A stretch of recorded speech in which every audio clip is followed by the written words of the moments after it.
সকলকে স্বাগত জানাই সহজ বাংলা ইউটিউব চ্যানেলের পক্ষ থেকে। আজকের আমার এই ভিডিওটি হলো যারা পিএসসির মাধ্যমে সহকারী শিক্ষক বা শিক্ষিকা নিয়োগের পরীক্ষা দেবে তাদের জন্য। আজকে আমরা এই ভিডিওর মাধ্যমে আলোচনা করব পিএসসির মাধ্যমে কি পদ্ধতিতে এবং কোন এজে আপনি পিএসসির এই পরীক্ষাটা দিতে পাবেন। তো প্রথমেই আগে আমরা জেনে নেব যে পিএসসির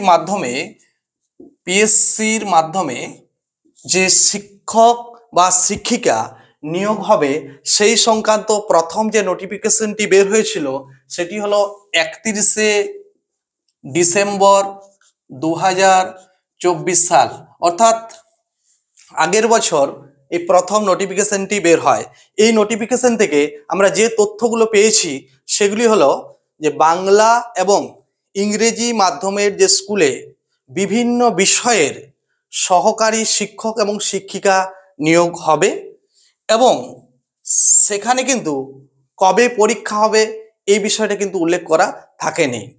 আজকে এক্সাম ক্যালেন্ডারের মাধ্যমে ঘোষণা করে দেওয়া হলো যে বিষয়টা নিয়ে আমাদের খুব একটা চিন্তার বিষয় ছিল যে সেই পরীক্ষাটা কবে হবে, সেটি হলো সেই পরীক্ষাটি দুটি পর্যায়ে সম্পন্ন হবে।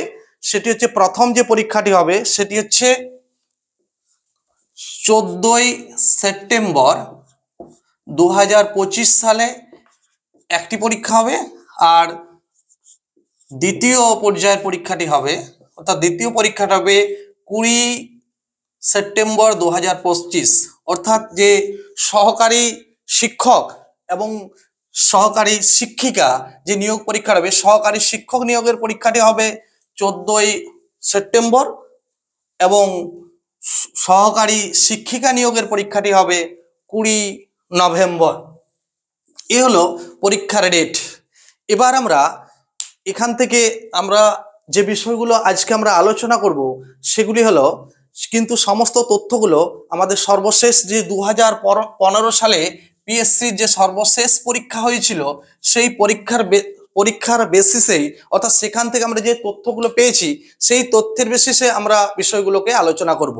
তো প্রথমে আগে আলোচনা করব যে কোন পদ্ধতির মাধ্যমে নিয়োগ প্রক্রিয়াটি সম্পন্ন হয়, অর্থাৎ সিলেকশন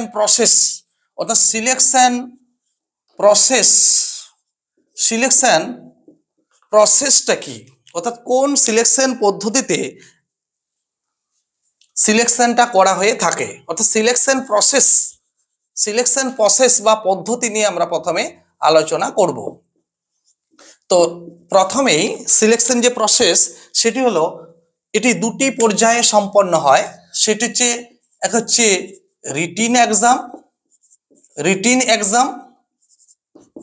রিটিন এক্সাম হয় এবং তার সাথে ইন্টারভিউ হয়। এখানে রিটিন এক্সাম যেটি হয় সেটি হলো 100 নম্বরের একটি রিটিন এক্সাম হয়। এখানে 100টি এমসিকিউ প্রশ্ন থাকে। এখানে কিন্তু প্রশ্ন থাকে 100টি এমসিকিউ প্রশ্ন থাকে এবং তার পাশাপাশি যে ইন্টারভিউ হয় সেটি হলো 100 নম্বরের একটি ইন্টারভিউ, অর্থাৎ একটি দীর্ঘ সময় ধরে এই ইন্টারভিউ প্রসেসটা চলতে থাকে। তো আগের যে পরীক্ষাগুলো হয়েছিল সেখান থেকে আমরা যে তথ্যগুলো জানতে পেরেছি সেটা হলো এই যে ইন্টারভিউ মোটামুটি ভাবে 20 থেকে 25 মিনিট সময় ধরে এই ইন্টারভিউটি কিন্তু চলতে থাকে। এবার আমরা আলোচনা করব এজ নিয়ে। এই যে আমরা তথ্যগুলো কিন্তু বলছি আগের যে পরীক্ষাগুলো হয়েছিল সেখান থেকে, হয়তো আরো যখন নতুন করে নোটিফিকেশন সম্পূর্ণরূপে প্রকাশিত হবে তখন বিষয়গুলো আরো ক্লিয়ার হয়ে যাবে। এই বয়সের ক্ষেত্রে জেনারেলের ক্ষেত্রে 26 এবং এসসি এসটিদের ক্ষেত্রে যে 5 বছরের রিল্যাক্সেশন অর্থাৎ 5 ইয়ার্স এবং ওবিসির ক্ষেত্রে 3 ইয়ার্সের ছাড় পাওয়া যায়। এই মোটামুটি এসসি এসটিদের ক্ষেত্রে 41 বছর সর্বোচ্চ বয়স এবং ওবিসিদের ক্ষেত্রে 39 বছর বয়স পর্যন্ত কিন্তু এই পরীক্ষাটি দেওয়া সম্ভব। এবার আমরা আলোচনা করব কোয়ালিফিকেশন বিষয়টাকে নিয়ে, যে কোন কোয়ালিফিকেশনে এই পরীক্ষাটা দেওয়া যেতে পারে। তো আমরা আগের যে কোয়ালিফিকেশন, আগের যে নোটিফিকেশনে যে কোয়ালিফিকেশনের কথা উল্লেখ করা ছিল, সেখানে বলা ছিল গ্র্যাজুয়েশন অথবা মাস্টার্সে অর্থাৎ মাস্টার্স ডিগ্রিতে সেকেন্ড ক্লাস থাকলে কিন্তু এই পরীক্ষাটা দেওয়া যেত, এবং সেখানে কিন্তু বিএড আবশ্যিক ছিল না। কিন্তু এখন যেহেতু শিক্ষা ব্যবস্থার অনেক পরিবর্তন ঘটেছে, সেখানে কিন্তু মোটামুটিভাবে একটা আন্দাজ যেটা করা যাচ্ছে সেটা হচ্ছে গ্র্যাজুয়েশনে 50% মার্কস এবং বিএড কিন্তু কম্পালসারি, অর্থাৎ বিএড কিন্তু থাকতেই হবে। এখানে গ্র্যাজুয়েশনে 50% মার্কস, এবং এই প্রসঙ্গে একটা কথা বলে রাখি, এখানে টিজিটি, দু ধরনের শিক্ষক এখানে কিন্তু নিয়োগ করা হয়, টিজিটি এবং পিজিটি। এবং টিজিটির ক্ষেত্রে অর্থাৎ মাধ্যমিক এবং 9-10 ক্ষেত্রে, টিজিটি অর্থাৎ 9-10 ক্ষেত্রে যে শিক্ষক নিয়োগ করা হয় সেক্ষেত্রে গ্র্যাজুয়েশনে 50% মার্কস, অর্থাৎ অথবা যদি এমএতে 50% মার্কস, এমএ বা এমএসসিতে যদি 50% মার্কস থাকে তাহলেও সে কিন্তু টিজির পরীক্ষা সে দিতে পারবে। এবং পিজির ক্ষেত্রে যদি সে পিজি পরীক্ষা দেয়, পিজি বিষয়ের পিজিটির যদি সে পরীক্ষা দিতে চায় তাহলে এমএতে অর্থাৎ পিজিতে 50% মার্কস, এবং যদি সে সায়েন্স থেকে হয় তাহলে এমএসসিতে তার 50% মার্কস, এবং এর সাথে বিএড থাকা কিন্তু আবশ্যিক। এই গেল মোটামুটিভাবে আপনাদের কোয়ালিফিকেশন বিষয়টা। এবার হচ্ছে আমরা আলোচনা করব যে যারা বাংলা বিষয়ের পরীক্ষা দিবেন তাদের ক্ষেত্রে যে সিলেবাসের কথা বলা আছে, অর্থাৎ নতুন এখন কোনো প্রকার সিলেবাস ঘোষণা করা হয়নি। তো আগের যে সিলেবাসটি আছে সেই সিলেবাসটি এখন পড়াশোনা করা যেতে পারে। তো সেখানে যে সিলেবাসটির কথা বলা আছে, সেখানে যে আমরা পরীক্ষার কথা বললাম যে 100 নম্বরের যে টোটাল এমসিকিউ, অর্থাৎ 100টি এমসিকিউ। এবং এ প্রসঙ্গে একটা কথা আমি বলে রাখি যে এখানে কিন্তু আগের যে পরীক্ষাটি ছিল সেখানে কিন্তু 3টি ভুল এমসিকিউর জন্য 1 নম্বর করে, কিন্তু 3টি ভুল এমসিকিউর জন্য কিন্তু 1 নম্বর করে কাটা যেত, অর্থাৎ নেগেটিভ মার্কের কথা কিন্তু সেখানে বলা ছিল। এই বিষয়গুলো হলো।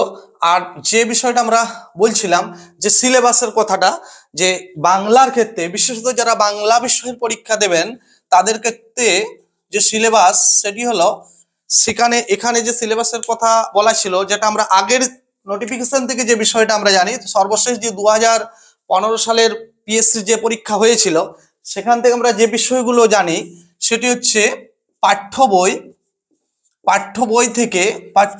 অর্থাৎ এখানে নির্বাচিত কিছু বই আছে, পাঠ্য বই থেকে 50 নম্বর, এবং সাহিত্যের ইতিহাস